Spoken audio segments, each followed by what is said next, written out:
Let's fix the 3 most common landscape photography problems that I see in Lightroom: washed out skies, muddy shadows, and really weird color casts. Now, if you're thinking to yourself, why doesn't my photo look like it did in real life? Well, if you've ever thought that, this video is for you. Because in this video, I'm taking you through one of my own photos that I thought the exact same thing about. It was a really difficult photograph to get. It was right at sunset, but there was a lot of color going on, bright skies, really dark shadows in the foregrounds. I'm gonna show you how to fix all these solutions from start to finish. Hey, what's up guys? My name is David Johnston. On this channel, we talk landscape photography and fix these photography problems. So if you're into landscape photography, you're in the right place. Hit the subscribe button and ring the notification bell below. Here's our raw photo that we're gonna be going through. Really overexposed sky, muddy shadows in the foreground, and very kind of strange color casts going on the actual cliff that's out in the distance. Now, I was here at a once-in-a-lifetime moment in Iceland, never been there before, and all this stuff was happening at once. Not to mention, I had a toddler tugging at my leg, asking me when I was going to be done because she was tired, hungry, the day was coming to an end. It was a whole thing. Let's go over to our develop module and we will get into this. Now, one of the main things about editing in Lightroom is having a system to follow, knowing exactly what sliders to push and what sliders not to push. And this comes in with a really simple step-by-step process that I teach in Landscape Photography University that shows you the process of Lightroom and Photoshop for landscape photography. So you can stop guessing with all those sliders, which ones to use and which ones not to use. That's linked below in the video description for you guys to check out. Okay, let's get into this. We are going to make global adjustments first. So let's just make some general global adjustments. Now I'm gonna pull my exposure down. If you notice, I have the J key selected on my keyboard. That's gonna help me know when I've overexposed something with red highlights or underexposed something with black highlights. That's just clipping those pixels so that they remain relevant in the photo. So I'm gonna decrease my exposure to bring out some of the more detail in the sky, but I'm also gonna increase my contrast here. Now that's posed 2 different problems that I have. It's darkened the shadows even more, those muddy shadows down in the foreground of the photo. I'm gonna fix that in just a little while. The highlights, since I'm dealing with a bright sky, I'm just gonna pull the highlights down so that you see more texture coming out of those skies. It used to be in Lightroom where pulling this down was gonna completely obliterate the realism of this photo, but Lightroom has gotten so much better over the years that it does a great job in maintaining the details of the image when you are decreasing the highlights. So I'm just gonna drop those all the way down. I'm also gonna drop the whites down just a little bit to see some of that detail coming out. Now I'm also going to increase my shadows just a little bit and increase my blacks just a little bit. That fixes those shadows just slightly. Now let's look at these washed out, overexposed skies first and how to fix them. Basically what you want to do with this is create a specific mask just for the skies. Now when I say mask, a lot of you coil back into your comfort zone. I want to assure you that masking is not that hard anymore. I'm going to show you how to do it in 2 clicks right here. I'm going to click the masking button and I'm going to come down to sky and click the sky. Bingo, your sky selection is made. It got a little bit down into the water, but I think that's just fine because that's pretty overexposed too.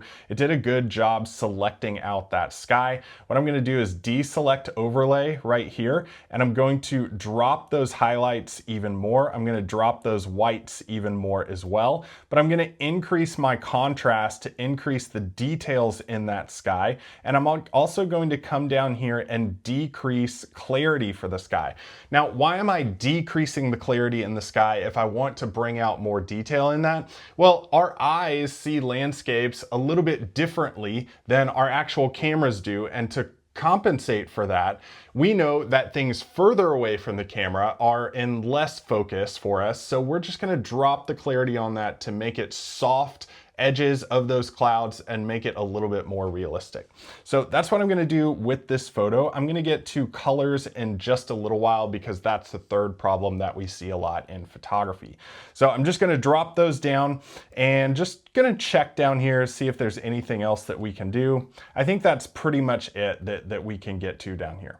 Next, I'm going to work with the muddled shadows that we have and pull more detail out of those. Basically, what I'm going to do is create another mask. I'm going to create a new mask here, but I'm going to come down here to luminance range. Now, luminance range is a little bit difficult to use, but I'm going to show you how to do it in a very simple process.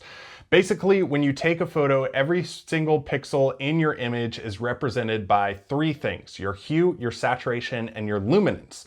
Now, your luminance is going to be how bright those pixels are. So if we're dealing with a specific luminance range, we know basically, hey, if we're dealing with shadows, that's going to be a darker luminance than everything else. So I'm going to go to luminance range, and I'm going to drop my mask, my luminance range, just to show this little foreground area down here. Now you see, as I have it all the way up, everything is in white.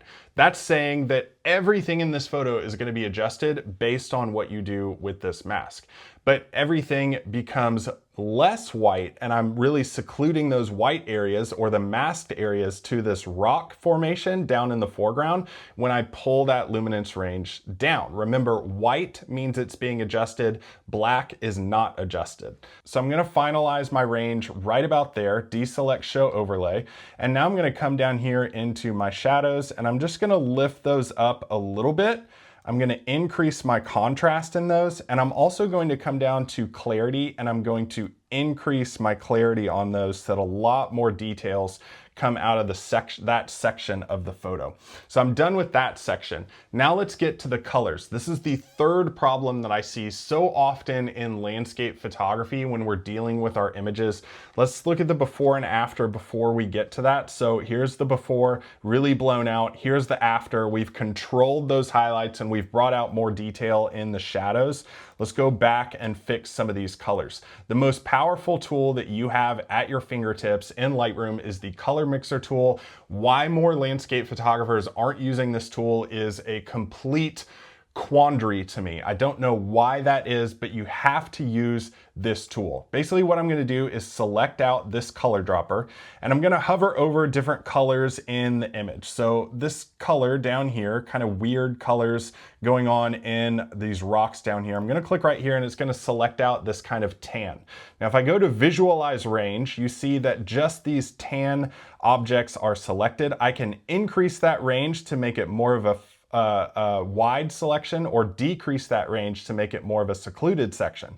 I want it just basically on that rock, so I'm going to decrease that range a pretty good amount.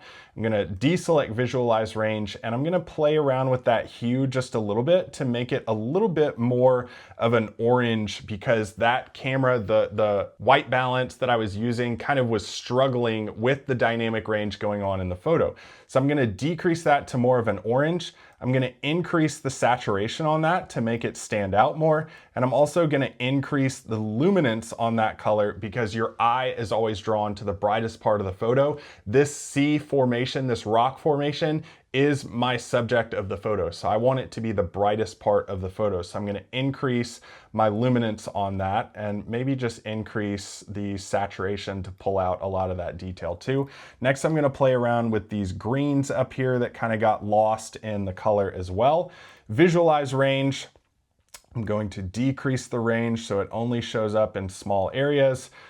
And then I'm going to increase the saturation on those and also increase the luminance on that just slightly. So that's basically what the color mixer helps you do. It helps you fix those colors that have gotten weird in your photos, because high dynamic range situations like this can really benefit from a little processing to get those colors exactly where you want them to be. Now let's look at the before and after we are finished. Here's the before photo. You can see that the weird colors exist on the rock, and in the after they do not.